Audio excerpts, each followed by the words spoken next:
Indiana Jones. It's a podcast about Indiana Jones.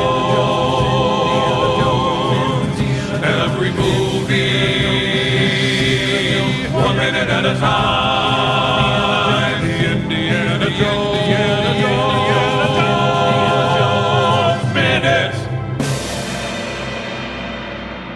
Welcome back to the Indiana Jones Minute.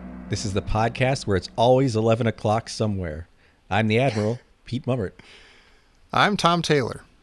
I'm Gerald Christopher St. Damasus, patron saint of archaeologists. Oh. Kind of a no-brainer. Okay. Yeah, really. Porter. Okay. And we're very excited to welcome Jennifer Levasseur, curator of the Smithsonian Institution's National Air and Space Museum. Welcome, Jennifer. Thank you so much, guys. Yeah, this is exciting. We're glad to have you here. Yay. This is- Yeah, Can I just say before we get started, literally the Air and Space Museum was my absolute favorite place when I was a kid. Mine too. We lived in Potomac, Maryland for a while when I was much younger, and it was awesome. Yeah, we love it. Obviously, I think most of us who work at the museum feel really privileged, and it's, this is one of those weird instances where this is part of my own history. This enjoyment of Indiana Jones kind of got a lot of meaning for me. So I'm glad I get to capitalize on it a little bit and join you guys and talk a little bit about why it means so much to me, but also what I do as a curator and how it relates to the movie. Very Awesome. cool. I remember as being a kid, and it was like, if you hadn't been to the Air and Space Museum, you were a nobody. If you're from anywhere on the East Coast, you probably came as an 8th grader, and we're experiencing that for the last 2 months. Smelly 8th graders coming through the building. Oh, yeah. Is there truly any other kind of eighth grader? They only come smelly. Now, are you affiliated with the museum in Dayton? No, not so much.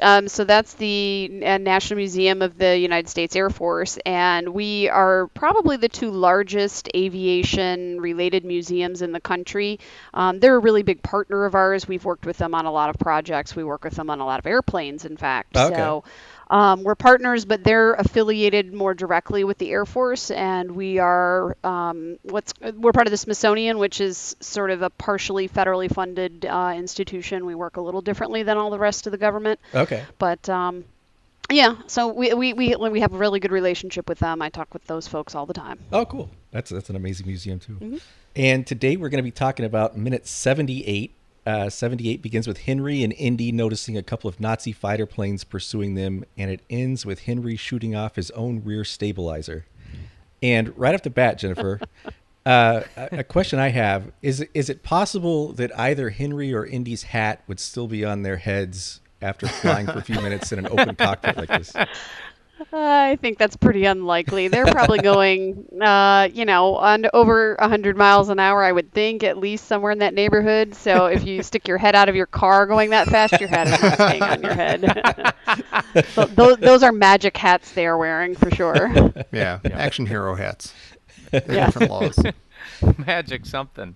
Yeah, Tom, you pointed this out, I think last minute or 2 minutes ago. Like I had never, for some reason, it had never registered to me. But now that's all I can see is that there's absolutely no wind like in any of these scenes. Now, wait a minute. I pointed that out. And Tom, when you said it, it just blew me away. So Yeah, I was really brilliant to point that out. Sometimes I'm just really spot on. Well, I noticed, at the beginning of this minute, we have another thumbs up. Like, well, we made it. Yeah. Followed by immediate danger on the horizon. And Yeah. This is a bit of a theme, right? Well, this one I can understand a little more. Like when he's all relaxed, just sitting on the Zeppelin while they're still in Berlin. I'm like, oh, yeah, settle down. You're still, as we're about to see, Nazis could just walk on and harass you at any second. But like escaping from a Zeppelin in a plane, that must feel kind of kick-ass and kind of, hey, we made it. Like, oh, there's a couple planes. Yeah, and I know Pete had asked me about this in particular, but sort of the reality check on this part of the minute is the fact that, leading up to this minute is the fact that Germans actually never used Zeppelins this way. This is a totally American idea. that happened during the war. So the U.S. was manufacturing Zeppelins that could harbor aircraft. They actually called them flying aircraft carriers. But the Germans never did that. So this is straight out of George Lucas's American imagination. It definitely fits, though. Like I would imagine that he's thinking back to those exact airships when he's thinking about this.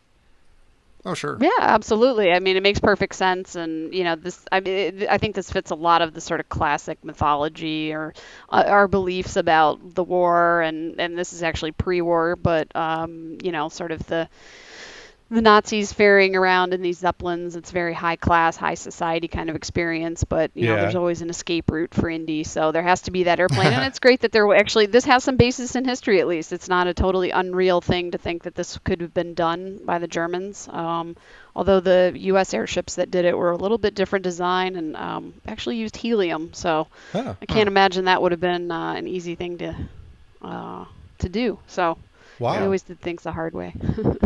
Now, were those like this? Did those have a rigid frame?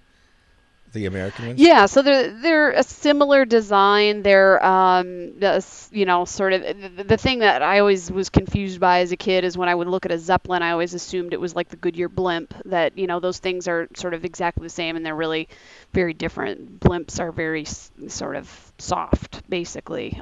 So that rigid frame gives it a lot of stability. Their design is different on the inside in the U.S. and German versions, but the U.S.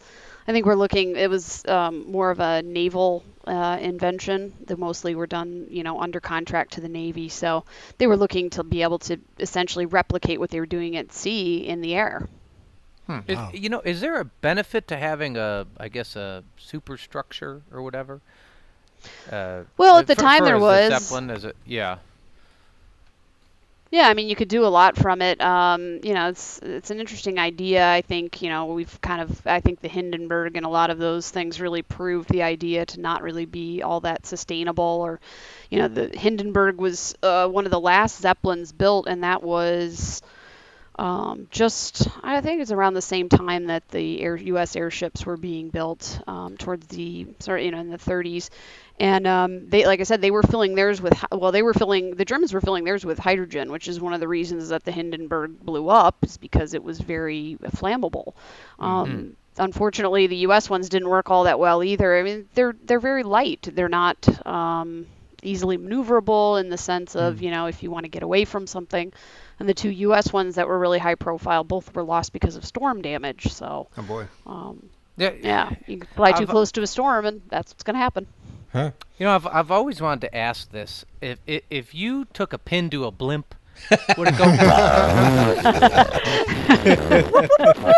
I certainly hope not, but I wouldn't want to get near any needles.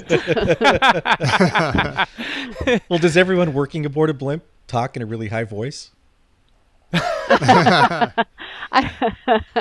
was looking at a drawing or a schematic, and all of the helium was actually contained in like sort of how you'd think about a submarine having tanks, air tanks, basically, to be able to vary that's how you vary your depth. It's the same idea as that there are tanks basically filled with inside that structure, so all that stuff is isolated. Okay. Oh, cool. You can't siphon it. That's a little joke in the cockpit there, Peter. I'm sorry to burst your bubble. Pardon the pun there, Peter. But it is, though. I would be very surprised if there weren't at some point a Popular Mechanics magazine cover from the 20s or 30s that didn't have like a Zeppelin with airplanes flying out of it. Oh, yeah, absolutely. Sure. Makes perfect sense. Yeah. I have a question for you, Tommy. Here, you're my weather vane in times of indilibrium crisis. All God right. knows I can't rely on Pete here. Everyone knows I hate sunshine fun. all the time. What do you think of the closing in shot where the Nazi pilot's head flies right into the camera lens? It's we can all agree it doesn't work like technically well. Like it looks like a special effects shot. This whole sequence is weird because I admire that they're trying stuff like that. I just wish they could pull it off better.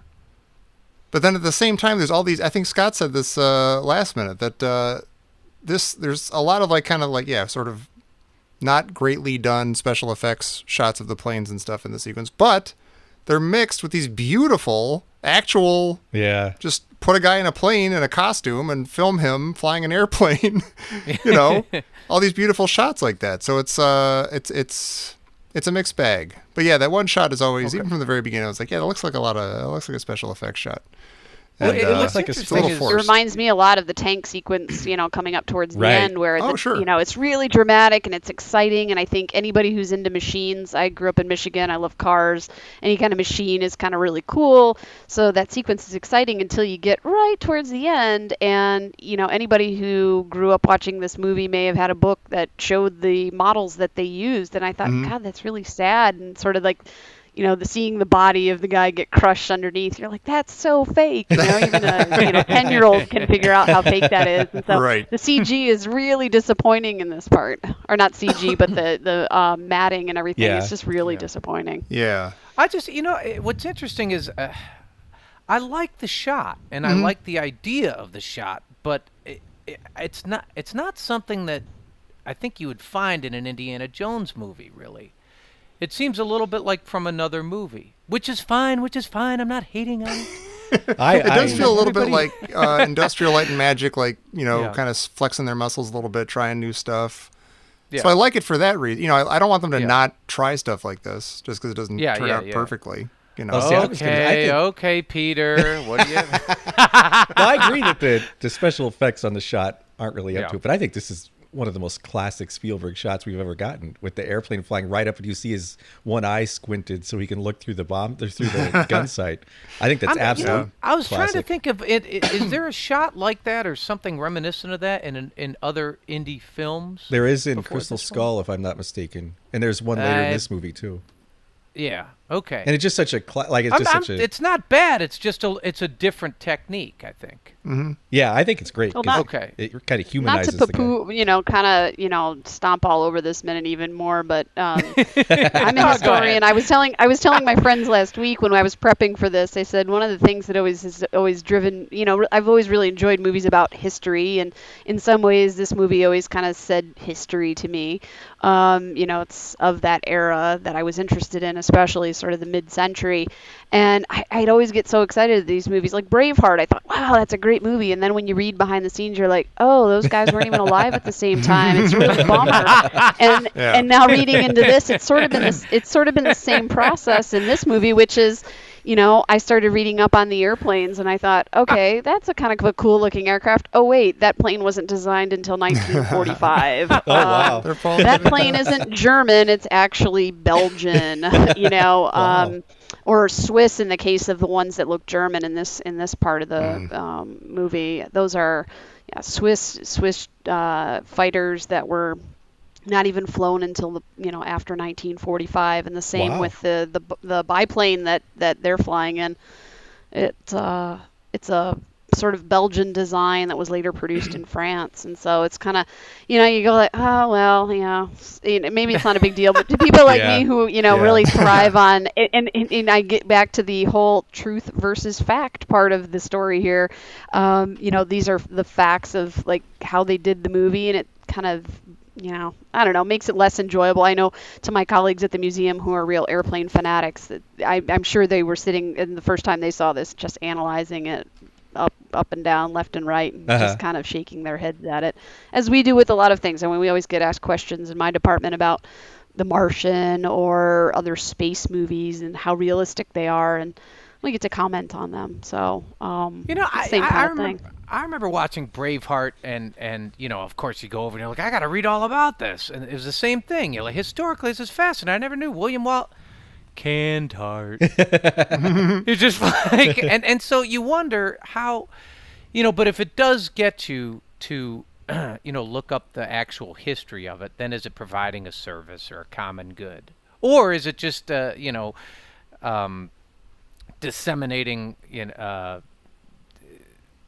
myth and bad stories and non-true, Well, for some history. people it is. Yeah. If you can be confident that your audience isn't going to go to your movie and assume that they know now about whatever your movie's about, they've seen a history lesson.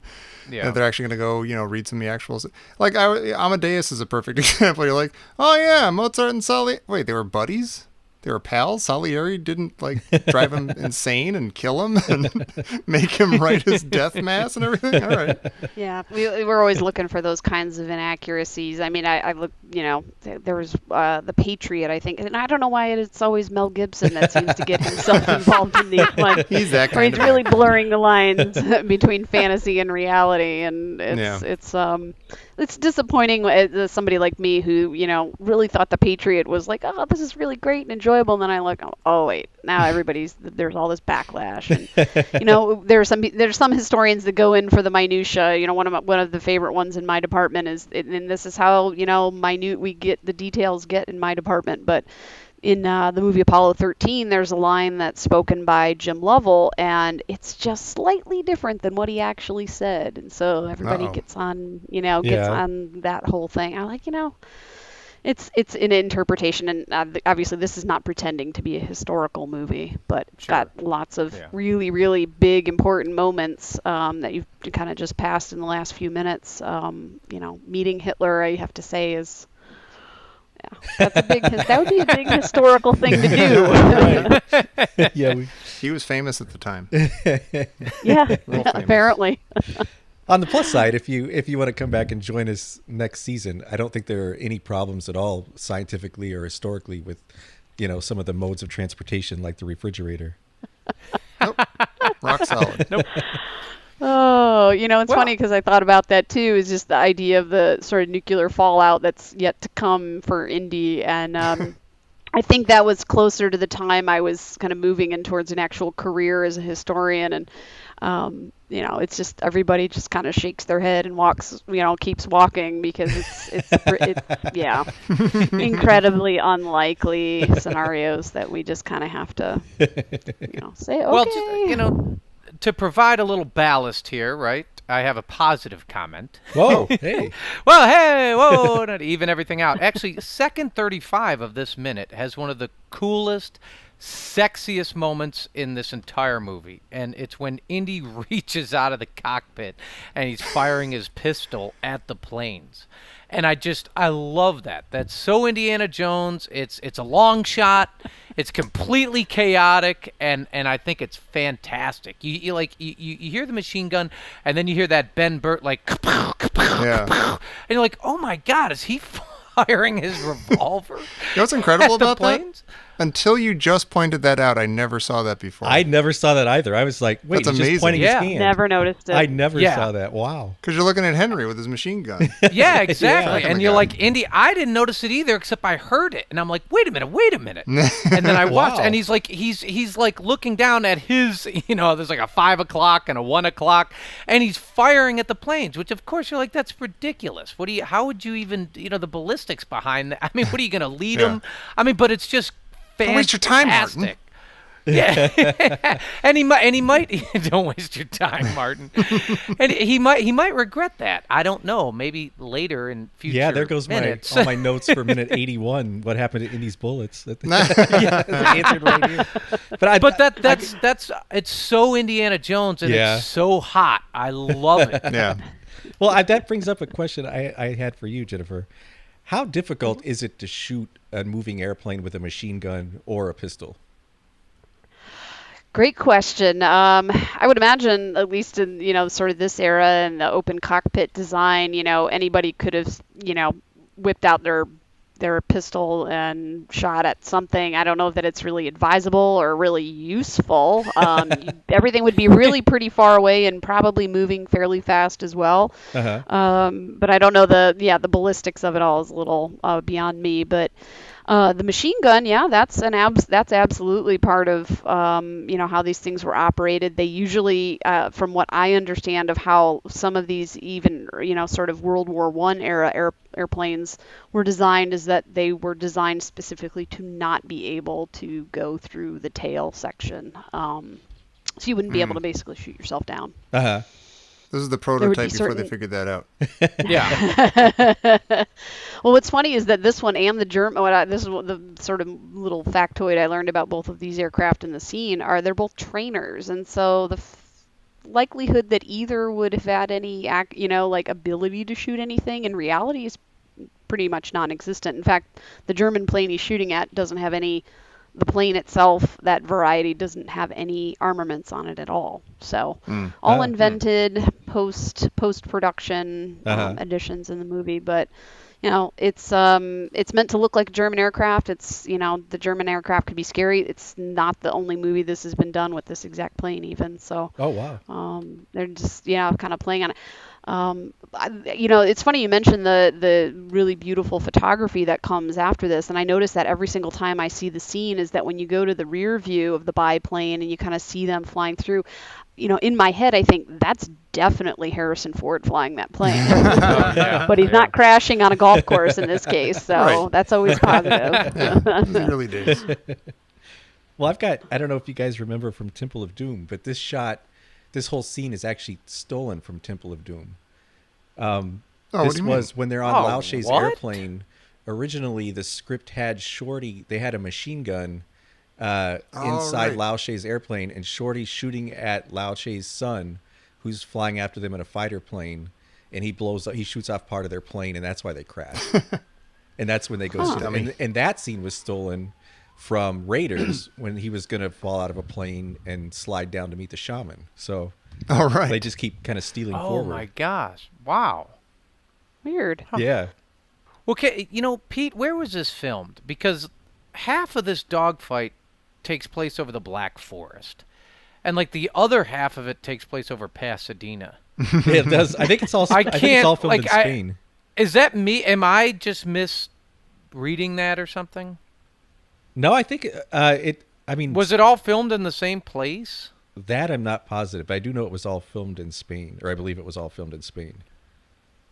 So, okay, yeah, I'll just get like half the time it's sort of alpine green wilderness, and then the other half of the time it looks like San Bernardino. It does. It looks a lot like Southern California. Yeah. Yeah, very much. Yeah. It's like the opening to MASH. It does. It does, kind of. Yeah.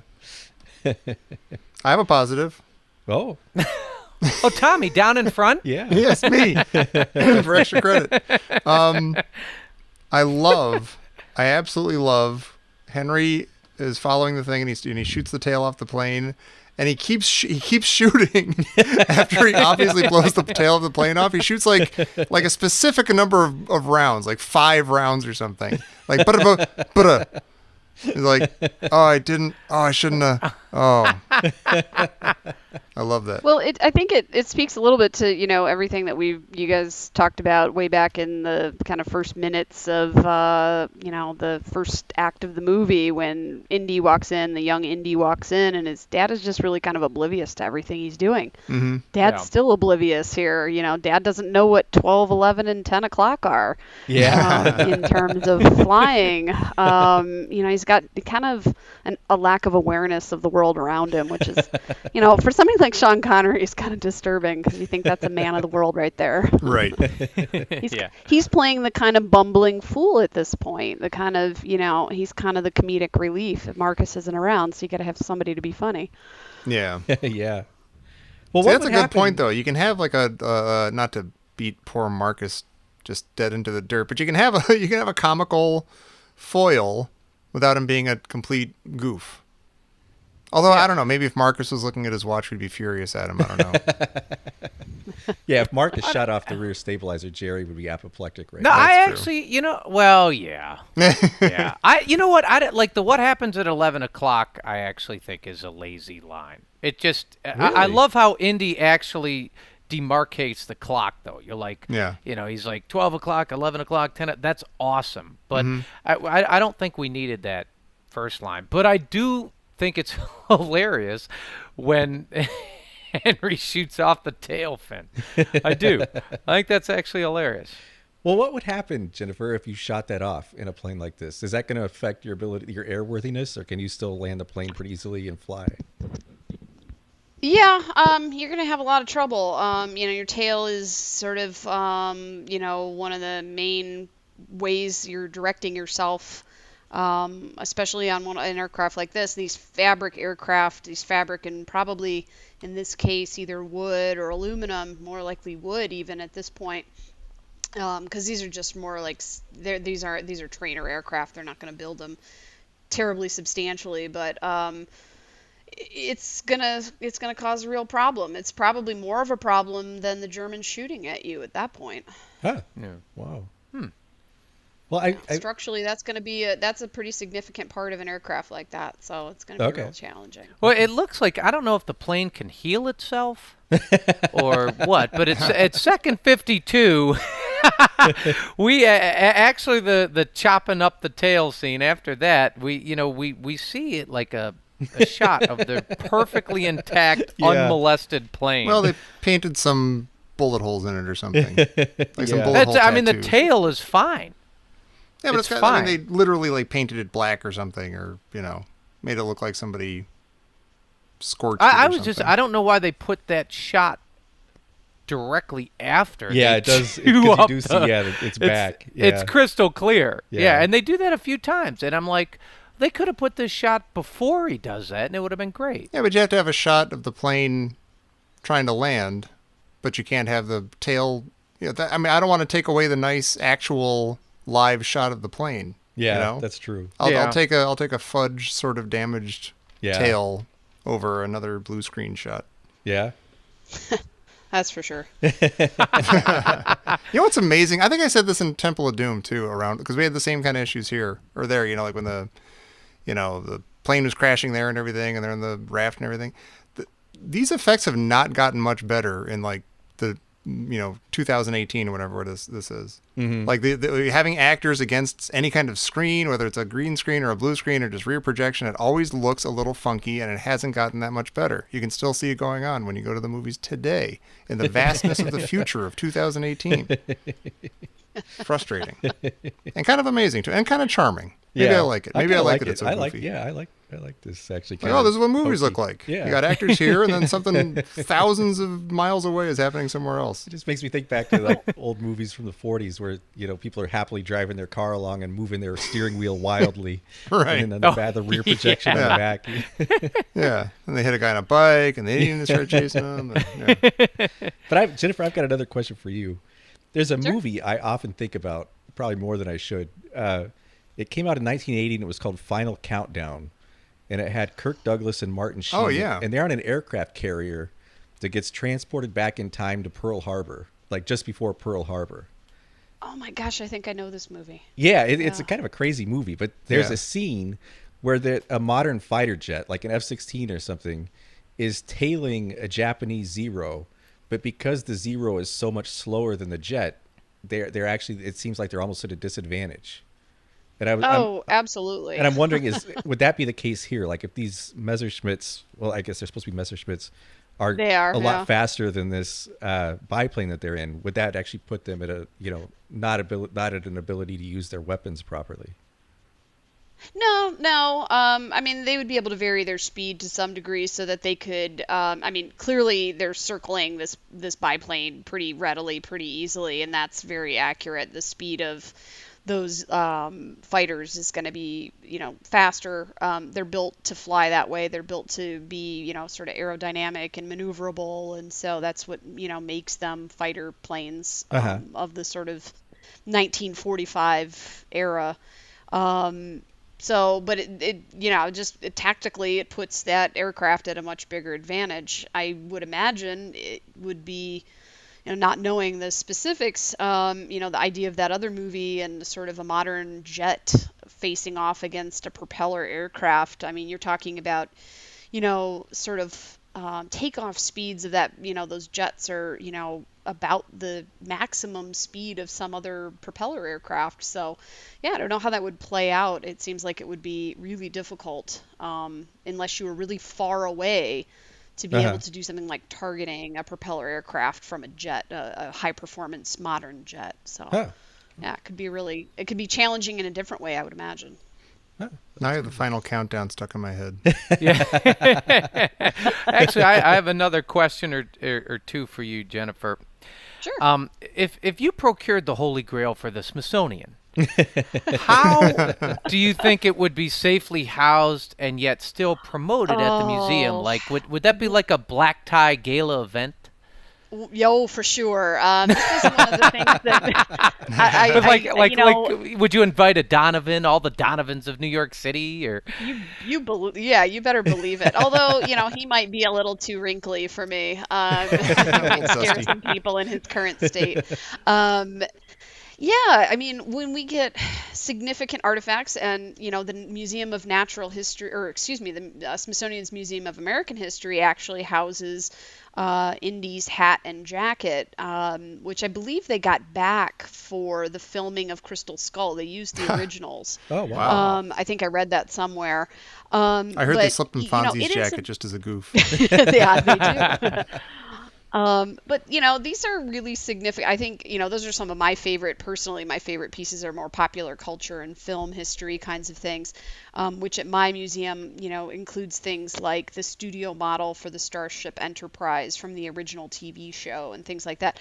Those are really very special, and we're, as historians, taking those kinds of items into different accounts. So if we were to have the sort of real Holy Grail, if you will, the one, if it were Yes. dug up somewhere in the Middle East, that would be monumental. It would be, you know, it would be everywhere. That kind of news would be huge, sort of like the Dead Sea Scrolls or anything Sure. like that. And every time I see one of these movies, one of the Indiana Jones movies, I think about sort of what people have always said to me, which is, you know, what is it like in the storage areas? Because that, you know, really quintessential end of Raiders is what everybody thinks it's like, and to some degree it is. I don't want to, you know, spoil it all for everybody, but we have storage areas that don't look a lot different than that. They're much smaller buildings, but Yeah. there are crates and crates and crates of things. And Wow.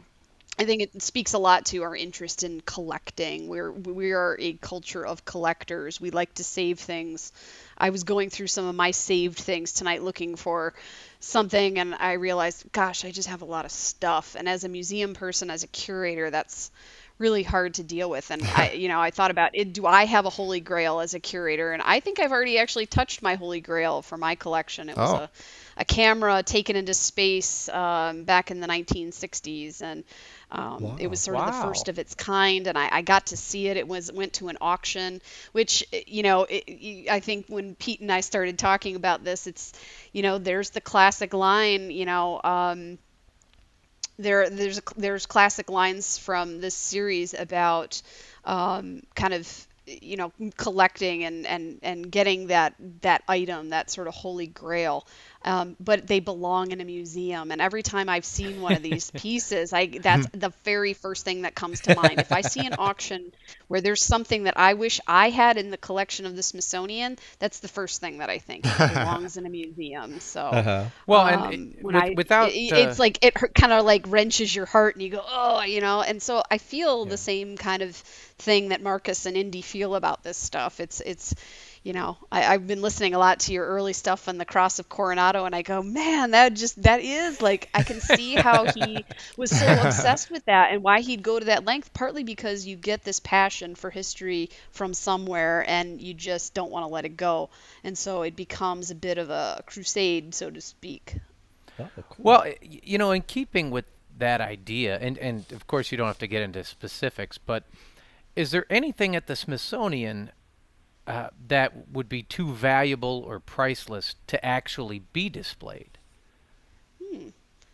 Good The question. test ship from the beginning at the opening credits of the $6 Million Man.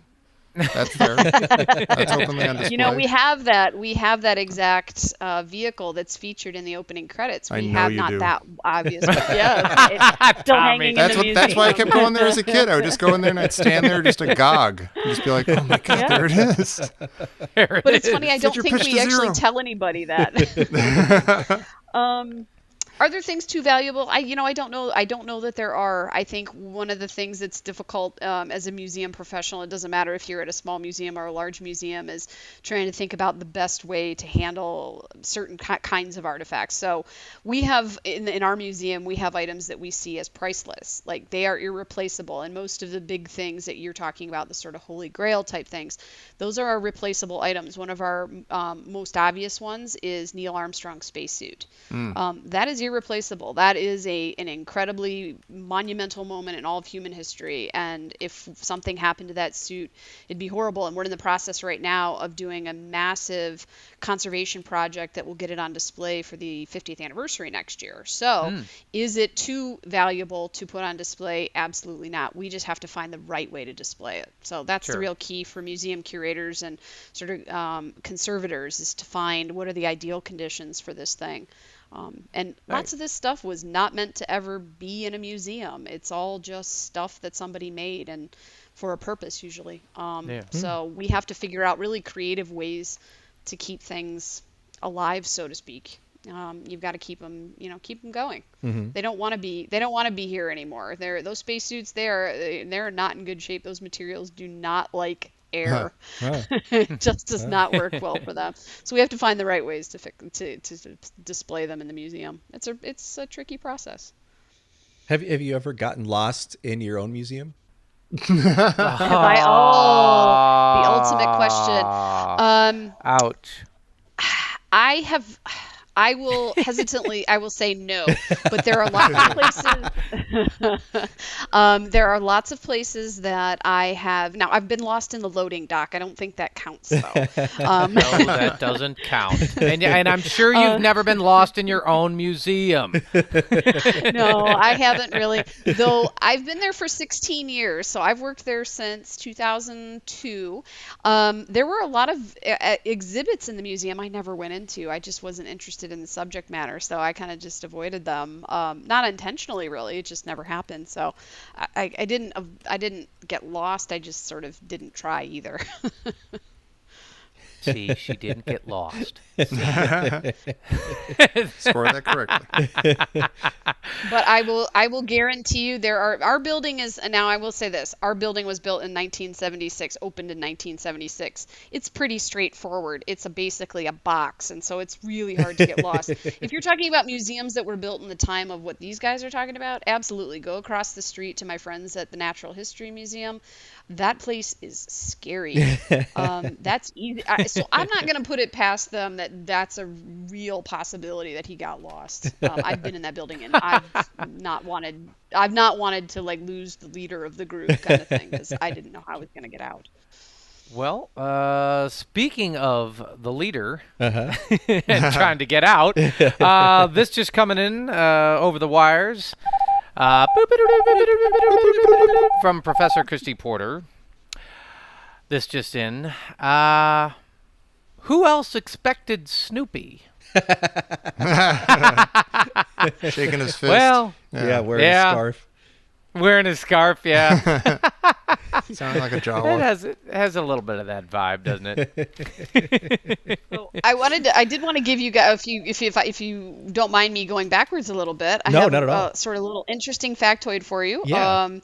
So one of the things that when I brought this up to the attention of some of my friends that they weren't sure about and had to give a little thought to was the maps. So in the sort of early on in each of the first and the third movie, Raiders, in this movie, there is travel by airplane that then, and that actually happens in Temple of Doom as well. It's this map travel. The line follows a certain path from point to point. And I asked my colleagues. I said, now in this movie, and I actually watched it a couple of times over to say what was the route. So when he gets on the plane to fly to Venice, he goes from New York City to St. John's, Newfoundland, to the Azores, to Lisbon, to Venice. He's supposedly in a DC-3, but in 1938, there was no infrastructure built for a DC-3 in any of those places to be able to land. So it's actually more accurate to go back to Raiders and watch how he takes a flying boat.